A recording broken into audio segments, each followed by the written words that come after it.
penjara selama 8 tahun, dipotong masa tahanan dengan perintah terdakwa tetap ditahan. 3. Menyatakan barang bukti berupa dari poin A sampai dengan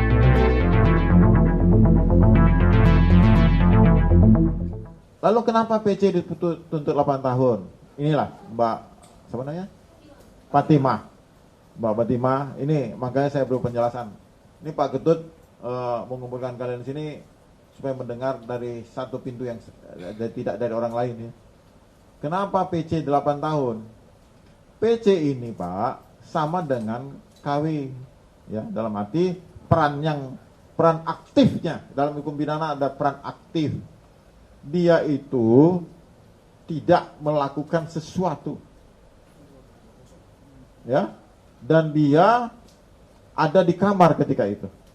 Ini fakta persidangan loh ya. Tapi dia mengetahui ada perencanaan pembunuhan, sehingga kita jerat dengan 340. Dari mana dia mengetahui perencanaan pembunuhan? Dari fakta-fakta yang diungkap oleh jaksa di persidangan itu ada peran dia mengetahui, tapi dia tidak berbuat. Dari sisi itu, lalu jaksa berpikir tuntutan yang tepat untuk itu berapa. Makanya kita buat klasternya ya. Ini bicara klaster. Ada intellectual dader, ada pelaksananya Ricky Richard Pudiang Lumiu, Richard Eliezer Pudiang Lumiu sebagai pelaksana ya. Lalu ada orang yang turut serta di dalamnya. Pasal 55 KUHP itu gini. Kenapa kami mendakwa 55 KUHP terhadap semuanya? Karena ada kesamaan niat daripada para terdakwa ini.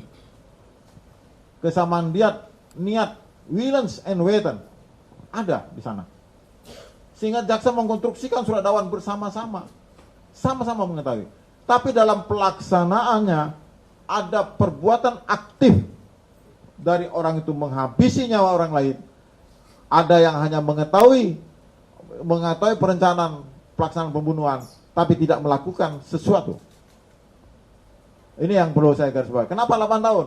Itu ada parameternya dari jaksa. Saya nggak mungkin cerita dong parameternya apa. Tapi itulah keyakinan jaksa berdasarkan alat bukti dan peran orang itu, Ibu. Jadi saya mohonlah.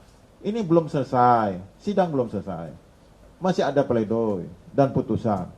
Kita lihat nanti pledoinya seperti apa. Siapa tahu pledoi menyatakan dan dia minta dibebaskan. Pasti namanya pembela minta perkara ini dibebaskan. Tapi jaksa sudutnya pembuktian, pasti jaksa menyatakan terbukti. Nanti hakim sebagai yang menengahi perkara ini, dia mempunyai pemikiran. Namun hakim terikat oleh surat dakwaan jaksa. Ini hukum acara pidana loh. Ya.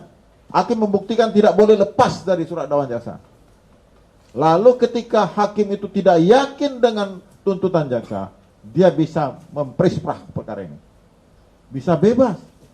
Bisa lebih tinggi dari tuntutan atau lebih rendah. Makanya kita ini belum selesai.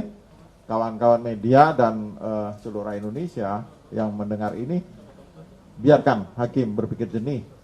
Dia beristihad untuk kebenaran. Karena ketika hakim itu beristihad untuk kebenaran, salah dia beristihad, dia masih dikasih Tuhan pahala 1 dalam hukum Islam. Tapi ketika dia benar beristihad, Tuhan akan kasih pahala 10 ganjaran dari Allah. Jadi biarkan dia beristihad, jangan dibentuk-bentuk opini. Itu hakim itu kerjanya berat, Pak. Sama dengan saya. Memikirkan masa depan orang, dampak dari suatu perbuatan. Masih mikir, Pak. Karena yang diadili itu manusia. Ya, janganlah orang diperberat-berat, misalnya digiring-giring atau diringan-ringankan, enggak, apa adanya aja. Biarlah nanti hakim memutuskan sesuai dengan alat bukti dan keyakinannya. Untuk dapat keyakinan yang benar, jangan digiring-giring hakim ke mana-mana. Biar diberikan kebebasan dia untuk melakukan keputusan yang benar. Demikian.